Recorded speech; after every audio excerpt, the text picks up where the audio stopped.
நடிகர் சந்தானம் சின்னத்திரையிலிருந்து வெள்ளித்திரைக்கு வந்த நகைச்சுவை நடிகரில் ஒருவர். மன்மதன் படத்தில் நகைச்சுவை நடிகராக அறிமுகமானார். அதன் பின்னர் தொடர்ந்து பல ஹிட் படங்களை கொடுத்து வந்தார். தனது நகைச்சுவையால் ரசிகர்களின் மனதில் இடம் பிடித்தார்.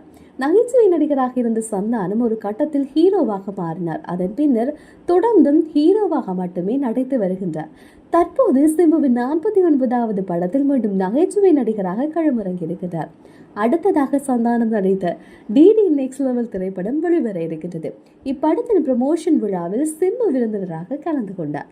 அப்போது சிம்பு குறித்து சந்தானம் பேசிய விஷயம் இணையத்தில் வைரலாகி வருகின்றது. அவர் குறித்து, சிம்பு சார் இல்லண்டா, இன்றைக்கு நான் இல்லை, காதல் அழிவதில்லை திரைப்படத்தில் நான் பின்னாடி இருந்த ஒருவராக நடித்திருப்பேன். அதுல என்னுடைய நடிப்பை கவனித்தது எனக்கு மன்மதன் படத்தில் வாய்ப்பு கொடுத்தார். அதே படத்தோட முதல் நாள் படப்பிடிப்பில் உங்க இன்டோ சீன்ல பில்டப் வைக்கிறோம், கண்டிப்பா மக்கள் கைதட்டுவாங்க என்று சொன்னார். அன்றைக்கு எனக்கு கைதட்டல் வரணும் என்று பண்ணிறார். இன்னைக்கும் அதே விஷயத்தை பண்றார். ஒவ்வொரு நேரமும் எனக்காக மற்றவர்களிடம் சில விஷயங்களை யோசிக்க சொல்லுவாரு. எப்போதும் அவர் பின்னால நான் இருப்பேன் என்று கூறியிருக்கின்றார்.